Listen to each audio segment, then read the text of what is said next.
सकाळी आदिराज शेतामध्ये जातो. वीणा आदिराजसाठी जेवण बनवून देते रामजवळ. राम जेवणाचा डबा घेऊन शेतात जातो. आदिराजजवळ बसतो. आदिराज म्हणतो, राम, तू कधी जाणार? आता तुला पण तुझं बघावं लागणार ना. राम म्हणतो, दादा, माझा एवढा रिझल्ट लागला की मी पण पार्ट टाइम जॉब करणार. आदी म्हणतो, नको नको करू, मी तुला पैसे पुरवतो. तू कशाला? तू चांगला अभ्यास कर आणि मोठा. राम म्हणतो, दादा, आधी तू आणि वीणा वहिनी फिरून या, नंतर मी पण जाणार कॉलेजला. आदी म्हणतो, हो, मी उद्या संध्याकाळची तिकीट करणार आहे शिमलाची. 3-4 दिवसात आम्ही रिटर्न येऊ. राम म्हणतो, दादा, खूप कमी दिवसासाठी चालला तू फिरायला. आदी म्हणतो, हो, आणि तिकडून आल्यानंतर आपण सर्वजण फिरायला जाऊ. श्याम म्हणतो, आम्ही तर आत्ता पण येऊ शकतो तुझ्यासोबत फिरायला. आदी श्यामला फटका मारतो व म्हणतो, बदमाश. दुपारी घरी सावीच्या मैत्रिणी आलेल्या असतात. सावी वीणाला घेऊन त्यांच्यासोबत गप्पा मारत असते. वीणा पण त्यांच्यासोबत मोकळी बोलत असते. त्यांची पण मैत्री होते. सावीच्या मैत्रिणीला कोमल, प्रिया यांना वीणाचा स्वभाव खूप आवडतो. कोमल हॉलमध्ये बसलेली असते, पण तिची नजर कोणाला तरी शोधत असते हे वीणाच्या लक्षात येते. तेव्हा जानकीबाई येऊन बसतात. जानकीबाई आल्यानंतर कोमल जानकीबाईंचं दर्शन घेते. जानकीबाई म्हणते, कोमल, तुला किती वेळ सांगायचं, मुलींनी आई-वडिलांच्या पाया पडायचं नसते बाळा.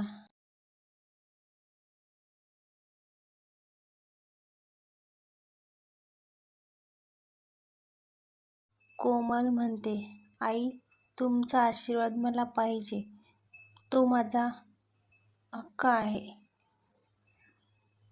आणि तो मी घेणार. जानकीबाई म्हणते, घेणार काय, तू घेतेसच नेहमी.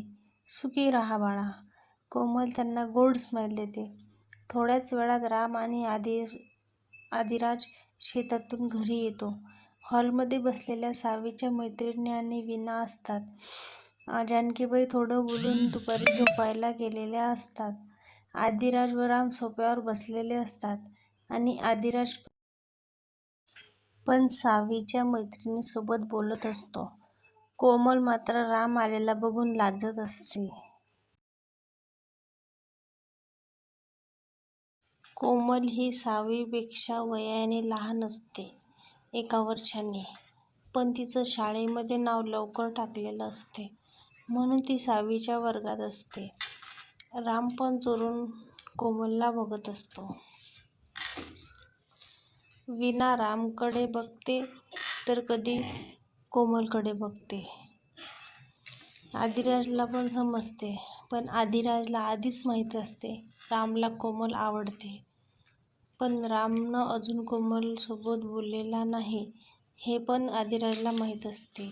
ही गोष्ट रामने स्वतः आदिराजला सांगितलेली असते, पण कोमलला माहिती नसते की ती रामला आवडते. आदिराज म्हणतो, काय मग कोमल, कसे गेले पेपर? कोमल म्हणते, पेपर चांगले गेले दादा. आदी म्हणतो, पुढे काय करायचं मग रिझल्ट लागल्यानंतर? वीणा सगळ्यांसाठी चहा घेऊन येते. सगळ्यांच्या मस्त गोष्टी चाललेल्या असतात. आदिराज म्हणतो, कोमल, जर पुढचा काही विचार करायचा असणार तर आमच्या रामला विचार, त्याला खूप आयडिया आहेत, तो खूप हुशार आहे. कोमल पण लाजत हो म्हणते. राम पण आदीकडे बघून हसत असतो. राम डोळ्यांनीच आदीला थँक्यू म्हणतो. वीणा आदीजवळ बसते व हळूच आदीला विचारते, तुम्ही काही लपवता का माझ्यापासून? आधी म्हणतो तुला बेडरूममध्ये सांगतो.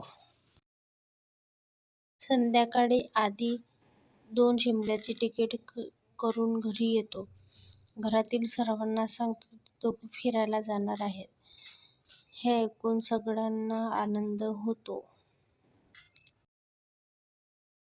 स्टोरी आवडल्यास लाईक करा, कमेंट करा, शेअर करा आणि सबस्क्राईब करा.